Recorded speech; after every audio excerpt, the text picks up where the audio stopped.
오늘 저희들 읽은 말씀은 갈라디아서 6장 6절부터 9절에 있는 말씀입니다. 7절부터 9절입니다. 제가 읽겠습니다. 스스로 속이지 말라. 하나님은 업신여김을 받지 아니하시나니 사람이 무엇으로 심든지 그대로 거두리라. 자기의 육체를 위하여 심는 자는 육체로부터 썩어질 것을 거두고 성령을 위하여 심는 자는 성령으로부터 영생을 거두리라. 우리가 선을 행하되 낙심하지 말지니 포기하지 아니하면 때가 이름에 거두리로다. 아멘.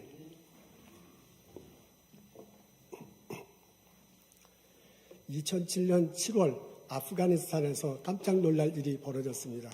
한국에 있는 분당 샘물교에서 파송한 선교팀이 그때 당시 게릴라로 활동한 탈레반에게 붙잡힌 것입니다. 수도인 카불에 도착해서 남쪽 지역으로 버스로 이동하다가 사고를 당했습니다. 총 23명입니다. 탈레반의 요청은 간단합니다. 아프가니스탄의 주둔해 있는 한국군을 즉각 철수하라는 것입니다. 만일 그렇게 하지 않으면 인질로 잡은 이 선교팀을 곧 다 사살할 것이라고 합니다. 총 23명이 잡혔습니다.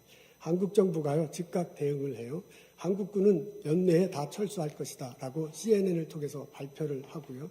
그리고 대응팀을 꾸려서 얼른 아프가니스탄에 보냈습니다.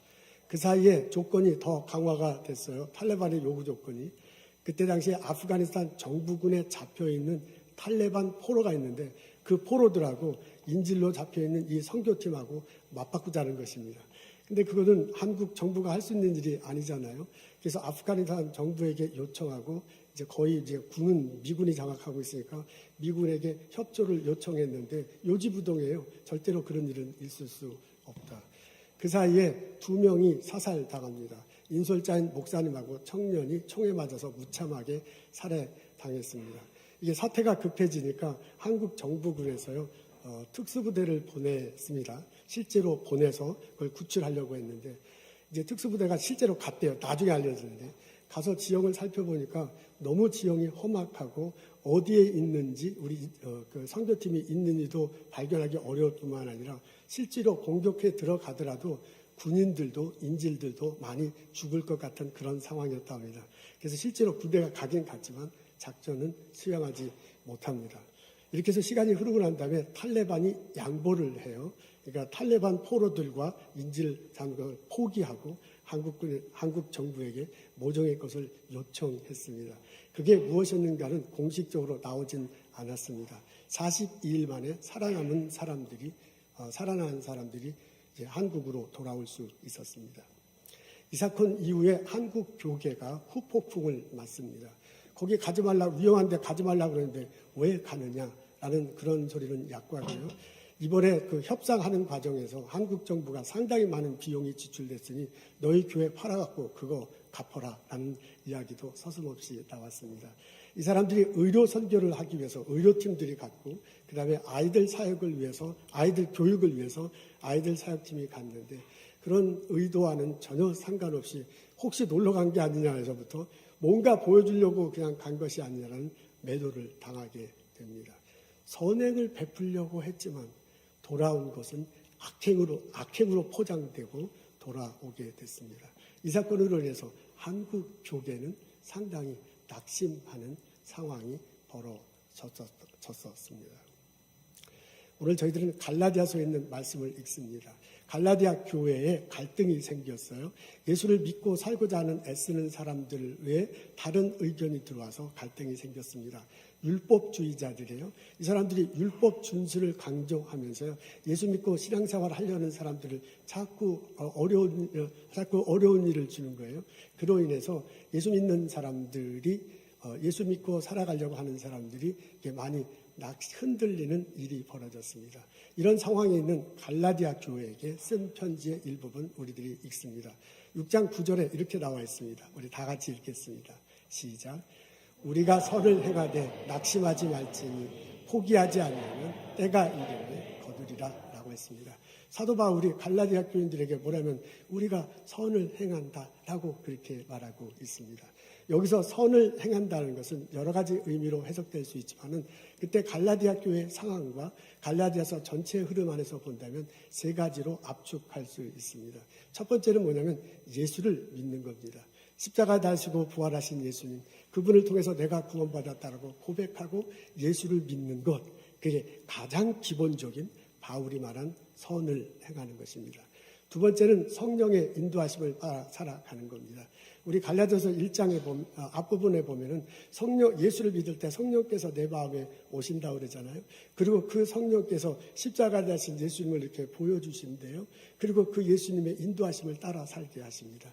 그리고 그 성령께서 예수님이 가르쳐 주신 것을 생각나게 하신대요. 그리고 그 예수님의 가르침대로 살게 하십니다.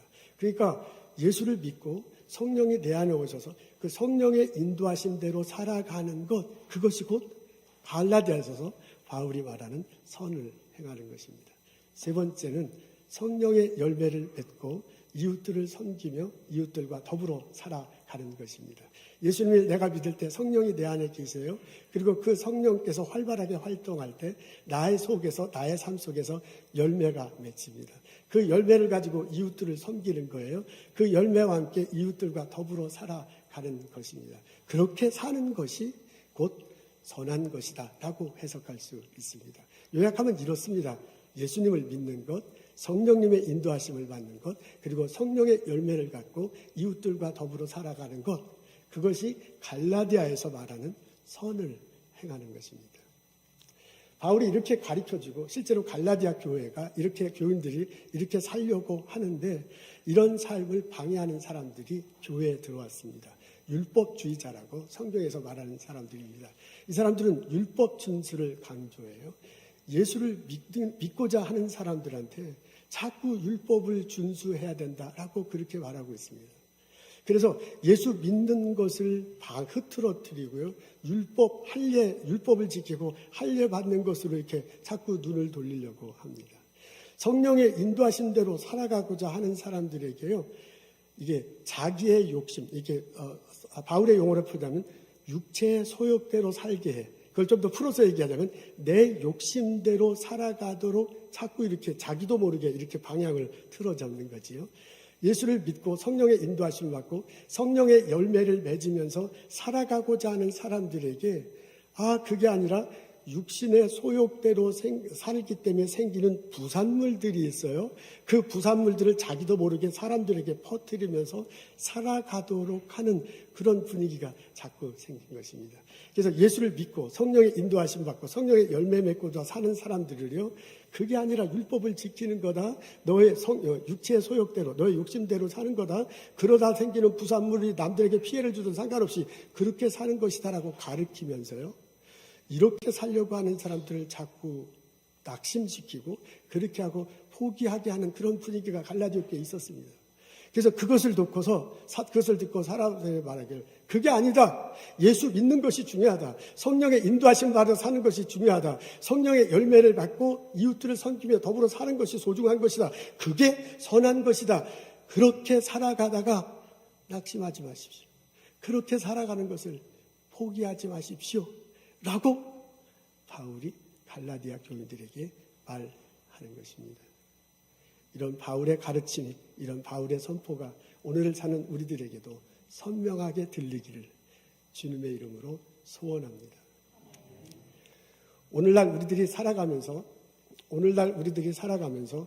그 신앙생활을 하는데 어려움을 주는 것들이 우리들에게 있습니다. 예수를 믿고 성령의 인도하심을 받고 성령의 열매를 가지고 이웃들을 섬기며 살아가는 것들을 방해하는 것이 있습니다. 초대교인들처럼 율법주의가 우리에게 횡행하지는 않습니다. 율법주의는 아니더라도 또 다른 것이 우리들 신앙생활하고 교회생활하는데 어려움을 줍니다. 그게 뭐냐면 세상적 가치관입니다. 우리는 예수님을 성경에 가르치고 우리들이 할 것은 예수를 믿는 건데요. 예수를 믿는 것보다는 세상적 가치관에 살아가도록 그렇게 우리를 자꾸 분위기를 조성하고 그쪽으로 살아가게 하는 겁니다. 예수를 믿으니까 우리는 예수님 중심으로 살아야 되는데요.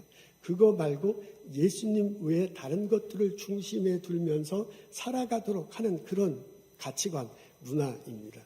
우리는 성령의 인도하신 바라 살아가야 되는데요. 살아가고자 하는데요. 그거 말고 세상의 것에 욕심을 두고 내 속에 있는 욕심에 따라 살아가는 거예요. 그걸 바울은 육체의 소욕대로 산다라고 그렇게 말하거든요. 그렇게 살아가도록 자꾸 이끌어가는 겁니다. 우리는 성령의 열매를 맺으며 살아가고자 참 애쓰고 있어요. 사랑, 희락, 온내, 온유, 절제 이런 것들이 성령의 열매들이 막 맺히잖아요. 그리고 그것을 맺힌 걸 가지고서 사람들을 위해 섬기며 살아가고자 하는데 세상 문화와 가치와 삶의 방식이 자꾸 우리들한테 들어와서요. 내가 내 욕심 부리면서 막 살아가기 때문에 생기는 부산물들, 바울의 표현에 하자면 육체의 소욕 때문에 살아가는 그 행동들, 시기, 분쟁, 음란, 막 이런 것들 있죠. 갈라디아서 5장에 나오죠. 그런 것들이 부산물로 막 나오는데 그런 것들을 사람들한테 뿌리면서 살아가도록 하는 거야. 여러분, 이런 세상적 가치관, 그 가치관 때문에 살아가는 삶의 태도, 그런 분위기가 알게 모르게 우리들에게 들어와서 우리들로 하여금 신앙생활 하는데 어렵게 만들고 있습니다. 이것은 설그머니 우리들에게 노골적으로 우리에게 들어오는 것도 있지만 좀 더 노골적으로 우리에게 들어오는 것보다는 슬며시 들어오기 때문에 더 힘이 듭니다. 이것은 마치 공기가 없는 것처럼 있고요. 슬며시 이렇게 다가오는 것처럼 우리들 신앙생활에 들어옵니다. 나의 마음속에 세상적 가치관과 그런 삶의 모습이 나의 마음속에 생각 속으로 나도 모르게 이렇게 들어옵니다.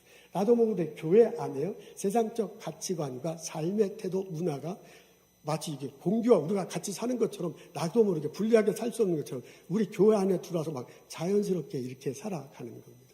교회 밖을 나가면 세상 속으로 들어가면 더 힘들어요. 새카만 매연으로 물든 공기처럼 세상 가득히 세상적 가치관과 삶의 태도가 문화가 고스란히 잠겨져 있습니다. 그 속에서요 하루하루 살아가는 거야. 그 속에서 남들과 부딪히면서 살아가는 거예요. 그렇게 살면서요.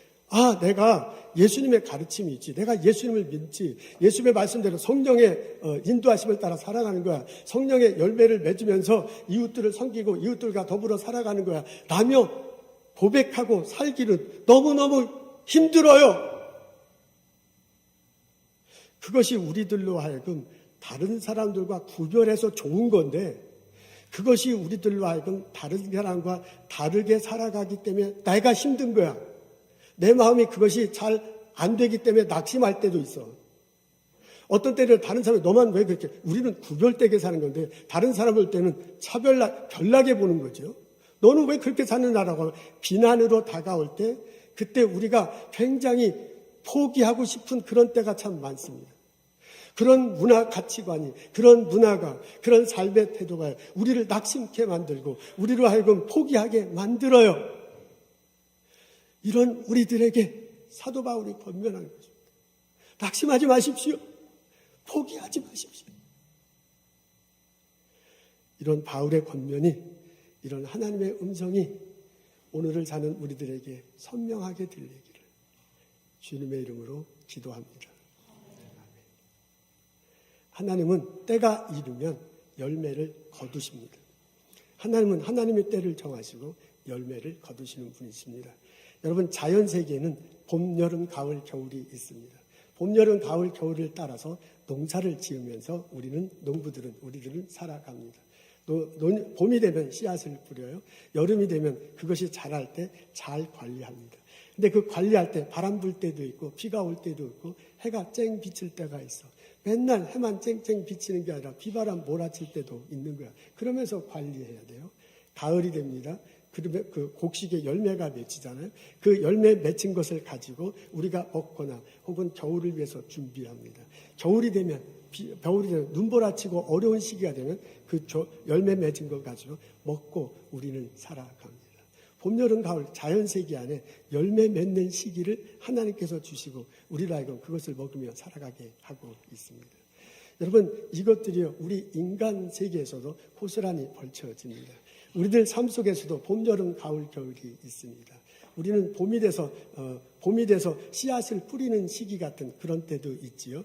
여름이 돼서 활발하게 활동을 하지만은 비바람 몰아치고 일 때도 있고 햇빛이 있을 때 잘 될 때도 있고 못 될 때도 있는 거야. 그러면서 우리들이 뿌린 씨앗이 우리 삶 속에서 자라잖아요. 언젠가 되면 가을과 같은 때가 옵니다. 내가 살아가면서 뿌린 그 씨앗에 열매를 맺는 날이 옵니다. 그 열매를 즉시 먹을 수도 있고요. 좀 오랜 후에 따먹을 수도 있는 거예요. 그리고 그것을 저축해 놓고 겨울과 같은 삶을 살아갈 때 우리들 그것을 먹으면서 살아가고 있습니다. 우리 인생에도 그런 똑같은 사계절이 있어요.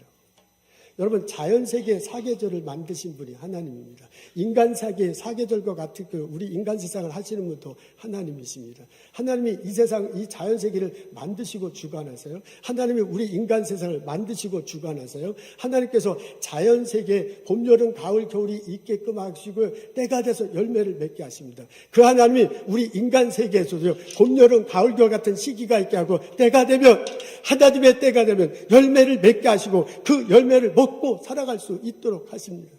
분명한 것은 하나님께서 이 세상을 만드시고 주관하셨는데 열매를 때가 되면 열매를 맺게 하신다는 거예요. 그리고 그 열매를 가지고 우리들 하여금 살아갈 수 있도록 하신다. 그 때가 되면 열매를 맺을 날이 있으니 포기하지 말라, 낙심하지 말라라는 그런 권면입니다. 여러분, 이것은 신앙생활 하는데도 고스란히 적용될 수 있습니다. 우리들 신앙생활은 두 가지 측면이 있습니다. 일반적인 측면이 있고 구체적인 것이 있습니다. 일반적인 측면은 아까 지금 우리가 갈라디아에서 나타나는 그런 거지요. 예수님을 믿는 것, 성령의 인도하신 대로 살아가는 것, 세 번째 성령의 열매를 맺고 이웃들과 더불어 살아가는 겁니다. 이것은 예수 믿는 사람, 모든 사람들에게 일반적인 내용이죠. 삶의 모습, 신앙의 모습이어야 돼요. 그게 하나님의 부르심입니다. 그것뿐만 아니라 하나님은 우리 각 사람에게 구체적인 부르심, 하나님의 요청이 있습니다. 내가 이 땅에 태어났잖아요. 나는 하나님께서 창조하시고 보내셨다고 이 땅에 있는 거예요. 내가 태어나지 않았다면 이 세상은 돌아가겠지만 나에게는 의미가 없는 거예요. 내가 태어났기 때문에 이 세상 돌아가는 것이 나에게도 의미가 있고 나도 다른 사람에게 의미 있게 살아가는 거예요. 그렇다고 보면 내가 이 땅에 태어난 게 하나님께서 주신 거라면 나는 하나님께서 이 땅에 태어나서 나도 하여금 하시고자 하는 구체적인 어떤 것이 있습니다. 하나님께서 내게 은사를, 독특한 은사가 있습니다. 우리 각자들에게는 다 독특한 은사가 있고요. 하나님 우리 공부하게 하시고요. 하나님 우리 훈련시키고요. 이 보스턴에 살게 하시면서 우리의 일터를 줬어요. 우리 가족을 줬어요. 그래서 내가 이 보스턴에서 이민 1세대로 살아가고 있습니다. 우리 집 이웃들과 살아가고요. 내 학교에서, 내 연구소에서 다른 종교들과 함께 살아가고 있어요.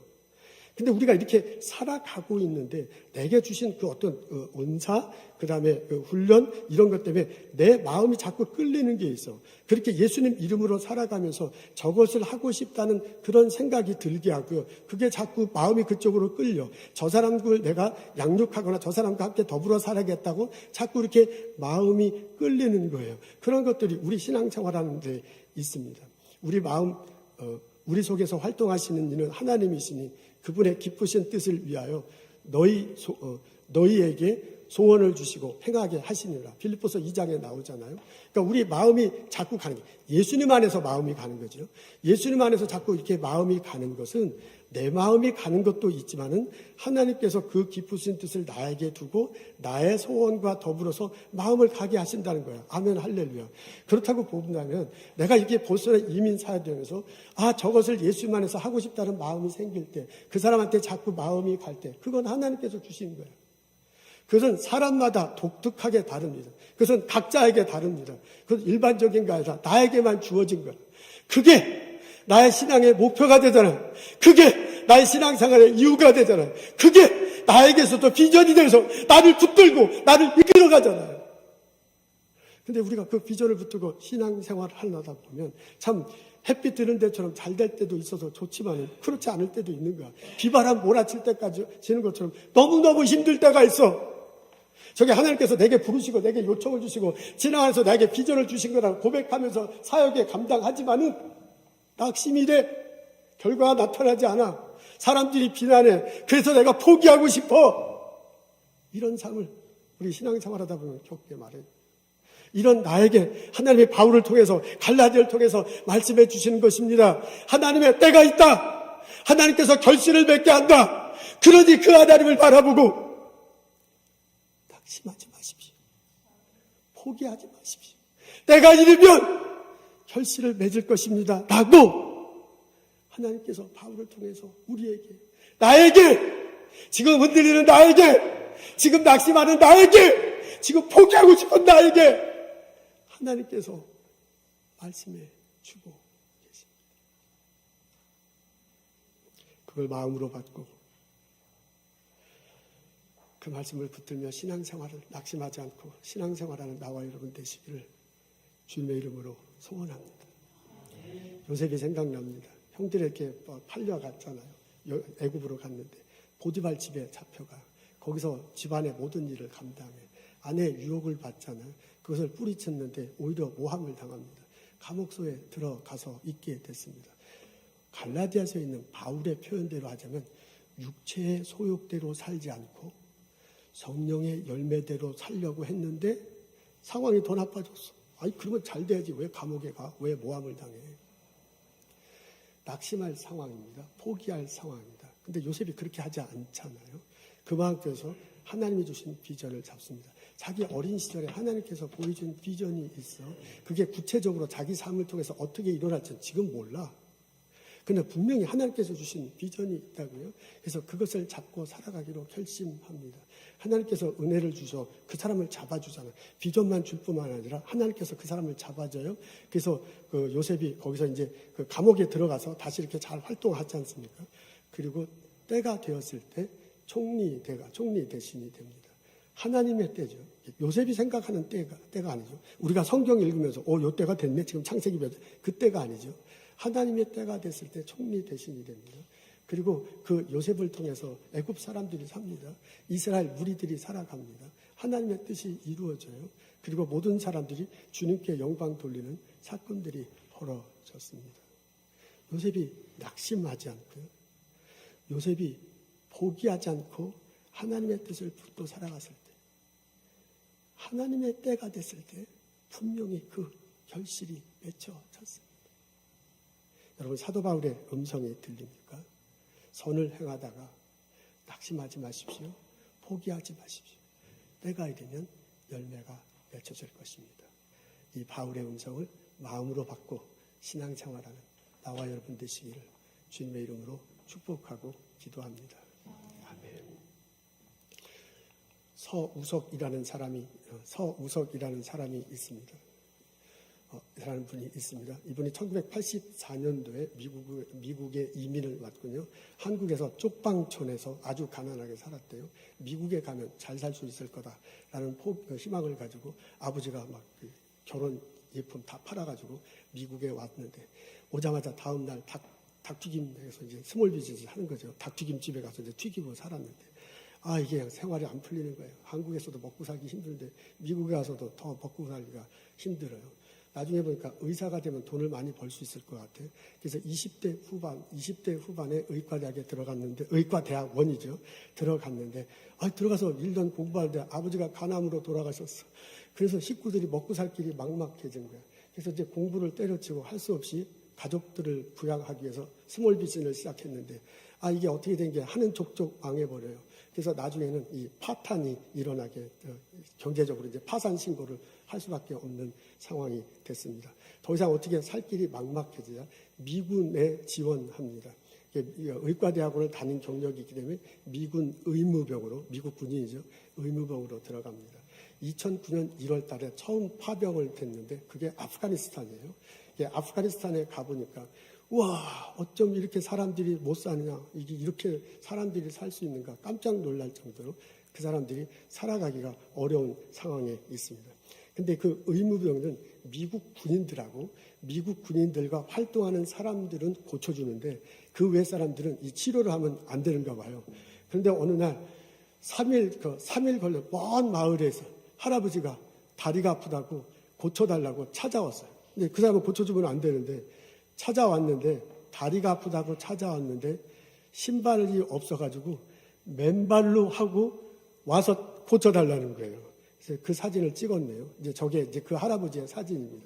그러니까 원래는 다리를 뼈는지 어땠는지 다리를 고치려고 했는데 이게 그냥 맨발로 오니까 온통 이제 발이 지그지그 저게 발이에요, 뭐예요?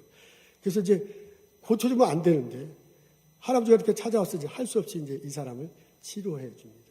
그러면서 치료해 주면서 나중에 갈 때 의약품을 주고 이거 한 번만 이래서는 안 되니까 나중에 더 바르시오. 이제 더 발라야 됩니다. 치료 어떻게 합니다. 하고 알려주고서 보냈어요. 근데 보내고 나서 가만히 생각하니까 아니 운동화가 신발이 없어서 저렇게 3일 동안 걸어온 사람을 붕대 감궈주고 그냥 약 발라주고 보내면 안 되잖아요. 신발을 신겨서 보내야 되는데 아이고 이게 신발을 안 신겨 보냈구나 해가지고 너무너무 그게 마음이 아팠습니다. 그럴 때 자기 마음 그러면서 기도하게 되는데 그때 이제 이번에 쓴 글에 이렇게 나왔네요. 그렇게 치료하면서 할아버지를 보내면서 마음이 뜨거워졌다. 그때 하나님이 아프간을 향해 아파하는 그 마음을 제 마음속에 넣어주었습니다. 쇠꼬챙이 끝을 불에 담고 제 심장을 찌르는 것 같았습니다. 이 뜨거운 마음은 하나님이 주신 긍휼의 마음이었습니다. 그래서 이 사람이요, 이래서는 안 되겠다고 블로그를 만듭니다. 그리고 저 사진을 올리고서 신발을 보내주십시오. 아프가니스탄에 거의 사막에서 가는데 신발이 없습니다. 라고 이제 미국과 이제 한국에 알리기 시작했습니다.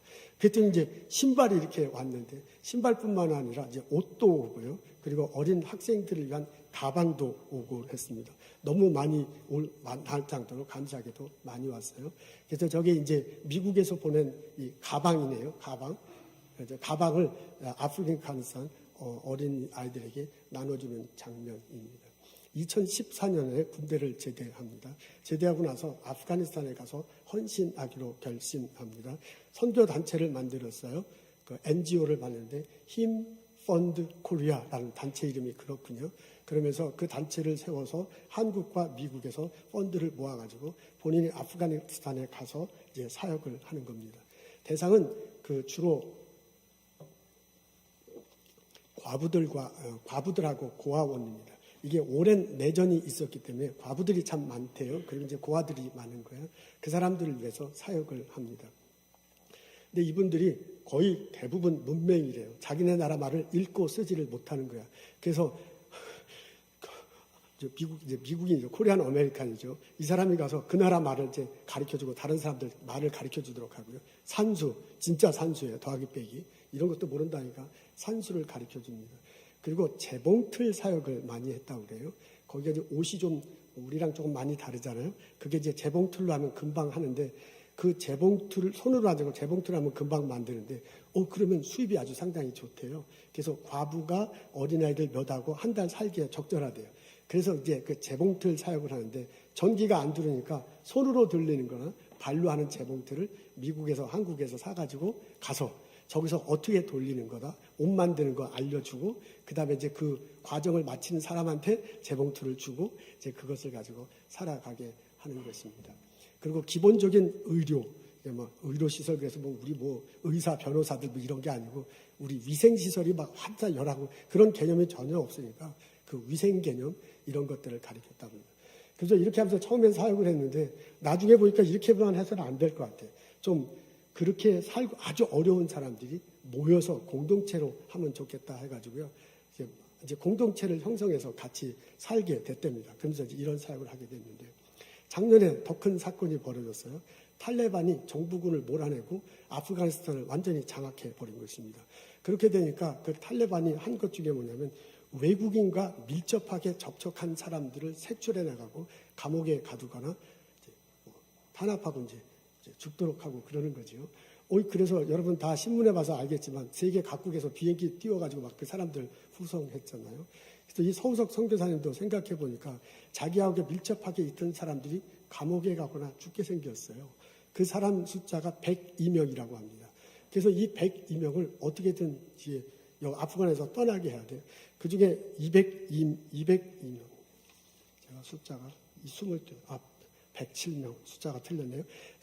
같이 공동체 생활한 사람이 107명이고요. 그중에 22명은 미국과 유럽으로 가기를 원한대요. 그리고 55명은 이 서우석 선교사님과 함께 행동하기로 했습니다. 그래서 22명은 미국과 유럽에 이제 유럽에 있는 단체들에게 소개해주고요. 55명과 이제 탈출을 하는데 그 옆에 파키스탄은 나라가 있습니다. 육로를 통해서 파키스탄으로 이제 파키스탄으로 가는 거예요.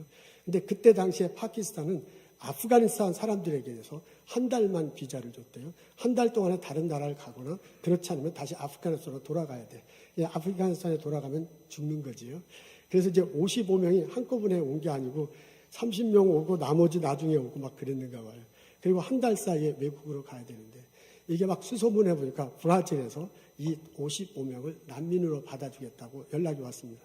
그래서 파키스탄에서 브라질로 가야 되는데 걸어서 갈 수도 없고 비행기 타고 가야 되잖아요. 근데 이제 항공료가 없는 거야. 이걸 이제 한 달 안에 해결해야 돼. 그렇지 않으면 이 사람들 다 죽어. 그렇죠. 이제 그 상황에서 편지를 보냈네요. 그리고 그 편지가 우리 교회까지 왔습니다. 제가 그 편지를 읽어보니까 한 달 안에 안 가면 다 죽게 생겼어. 근데 돈은 없어. 어떻게 할지 몰라. 그러니까 실망과 좌절과 낙심. 그래도 하나님께서 열매를 맺게 해줄 거다. 그 영적인 갈등 이런 것들이 고스란히 담겨 있어. 그래서 어떻게 하든지 이 항공료를 마련하니 좀 도와달라는 그런 내용이었습니다. 3월 달에 저희들 이제 우리 조집사를 통해서 제가 알게 됐는데 참 저희들이 그때 많이 돕지를 못했습니다. 그때 하필 우리가 전쟁 난 우크라이나를 그때 선교한다고 선교사님 돕느라고 막 펀드를 마련할 때였어요. 근데 이렇게 하는데 또 이것을 하기가 너무너무 우리들에게 벅찼습니다. 저희들이 그때 만불해서 우크라이나에 보냈는데 또 이걸 하기가 어려웠어요. 그래서 기존에 있는 선교원금으로 일부분을 보낼 수밖에 없었습니다. 우리 교회 규모로서는 참 미안하죠. 미안한데 상황이 그렇게 돼서 어쩔 수가 없었어요. 그렇게 해서 이제 보냈습니다. 나중에 이제 그 서우석 선교사님이 저희 교회 연락 왔는데 보니까 브라질에 도착했다고 합니다. 지금 저게 보이는 게 그 브라질에 또 한인 선교사들이 있는데 그 선교사님들의 연락이 돼가지고 아마 어느 선교센터에 이 55명이 다 같이 있게 된 모양입니다. 한쪽은 브라질 국기고 한쪽은 이제 아프가니스탄 국기입니다. 여러분 그 브라질에 가보면은 한국 사람들이 만회하는 게 옷 만드는 거예요. 브라질과 이 사우스 아메리카의 옷의 70~80%를 한국 사람들이 완전히 장악하고 만듭니다. 근데 이 사람들이 잘하는 게 재봉틀이니까 아마 그걸 이제 선교사님들이 연결시켜서 거기서 정착하게 하지 않을까 이런 생각을 합니다. 폴틀기도 배워야 되고요. 정착도 해야 되고 하는 이런 상황에 도착했습니다. 서우석 선교사님이 아프가니스탄 사람들을 섬기는데 브라질에서 아직도 계속해서 낙심하지 않고 포기하지 않고 아프가니스탄 선교를 감당하고 있습니다. 사도 바울이 우리들에게 말해줍니다. 선을 행하다가 낙심하지 마십시오. 포기하지 마십시오. 때가 이르면 열매를 맺을 것입니다. 기도하겠습니다. 하나님, 우리 마음에 예수님 보내주시고 예수님 믿게 하시고 성령님 믿게 해주셔서 모시게 해줘 살게 하십니다. 감사합니다. 그 성령의 열매를 가지고 형제자매들 섬기며 이웃들과 더불어 살아갈 수 있도록 인도하옵소서. 나에게 주신 부름, 나에게 주신 소명 흐트러지지 않고 낙심하지 않고 포기하지 않고 묵묵히 헤쳐나갈 수 있도록 우리에게 힘을 주시옵소서. 언젠가 주시는 열매를 우리 모두가 다 기쁨을 나누고 하나님께 찬양하는 그날을 바라보며 묵묵히 살아가는 신앙생활하는 저희들 되도록 인도하여 주옵소서. 예수님 감사합니다. 예수님 이름으로 기도합니다.